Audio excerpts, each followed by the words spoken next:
एक लड़की थी जो कृष्ण भगवान की बहुत बड़ी भक्त थी। बचपन से ही कृष्ण भगवान का भजन करती थी, भक्ति करती थी।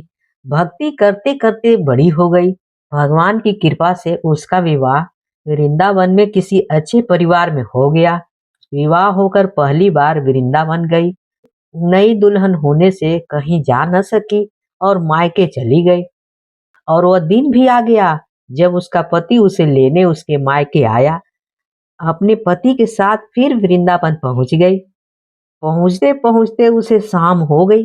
पति वृंदावन में यमुना किनारे रुककर कहने लगा, देखो शाम का समय है, मैं यमुना जी में स्नान करके अभी आता हूँ। तुम इस पेड़ के नीचे बैठी रहना, समझी? और सामान की देखभाल भी करती रहना, ठीक है ना?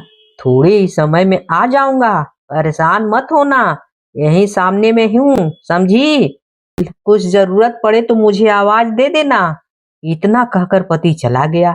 वह लड़की बैठी रही। अब एक हाथ लंबा घूंघट निकाल रखा था, क्योंकि गांव है, ससुराल है, और वहीं बैठी रही।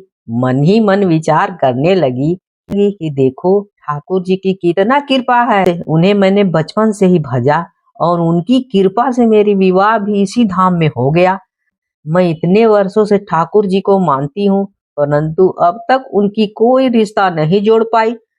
फिर सोचती हूँ ठाकुर जी की उम्र क्या होगी? लगभग 16 वर्ष के होंगे।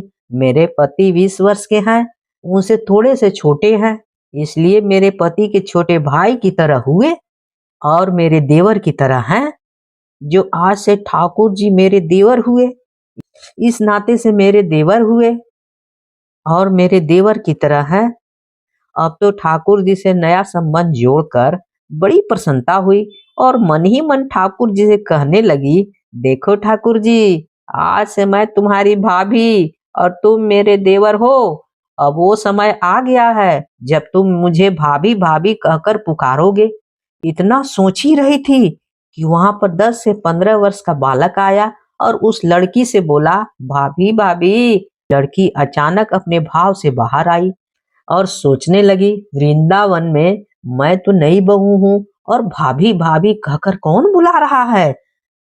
नई तो थी इसलिए घूंघट उठाकर नहीं देखा कि गांव के किसी बड़े बूढ़े ने देख लिया तो बड़ी बदनामी होगी।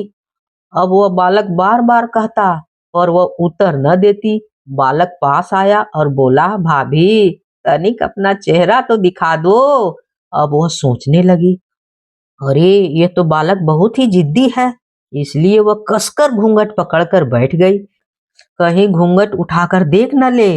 लेकिन उस बालक ने जबरदस्ती घूंघट उठाकर चेहरा देखा और भाग गया। थोड़ी देर में उसका पति आया। उसने सारी बात अपने पति से कही। पति ने कहा, तुमने मुझे आवाज क्यों नहीं दी? लड़की बोली, वो तो इतने ही में भाग गया था। पति बोला, चिंता मत करो, वृंदावन बहुत बड़ा थोड़े ही है, कभी न कभी किसी गली में वह लड़का मिल ही जाएगा, उसका हड्डी पसली एक कर दूंगा, समझी? फिर कभी वह ऐसा नहीं कर सकेगा। तुम्हें जहाँ भी दिखे मुझे जरूर बताना। फिर दोनों घर चले गए। कुछ दिन बाद उसकी सास ने अपने बेटे से कहा, बेटा देख तेरा विवाह हो गया है, बहू मायके से भी आ गई है, पर तुम दोनों अभी तक बांके बिहारी जी के दर्शन के लिए नहीं गए। कल जाकर बहू को दर्शन करा ले आना, समझे? अब अगले दिन दोनों पति पत्नी ठाकुर जी के दर्शन के लिए मंदिर जाते हैं। मंदिर में बहुत भीड़ थी। लड़का कहने लगा, देखो तुम स्त्रियों के साथ आगे जाकर दर्शन करो, मैं भी आता हूँ। अब वो आगे गई पर घूंघट नहीं उठाती। उसे डर लग रहा था, कोई बड़ा बूढ़ा देखेगा तो क्या कहेगा, नई बहू घूंघट के बिना घूम रही है। बहुत देर हो गई। पीछे से पति ने आकर कहा, अरे बाबली, बिहारी जी सामने है, घूंघट क्यों नहीं खोल लेती हो? घूंघट नहीं खोलेगी तो दर्शन कैसे करेगी?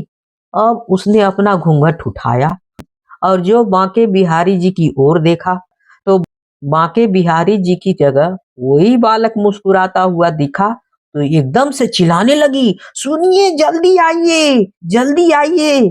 पति पीछे से भागा भागा आया और बोला, क्या हुआ? लड़की बोली, उस दिन जो मुझे भाभी भाभी कहकर लड़का भागा था, वह बालक मिल गया। हाँ देखो। पति ने कहा, कहाँ है वो? अभी मैं उसे दिखाता हूँ।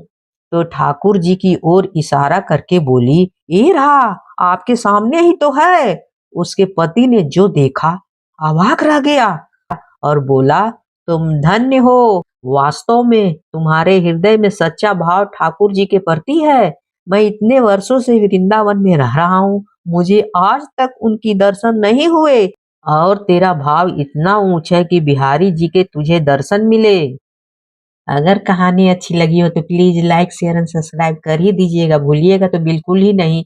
कहानी होती है समाप्त।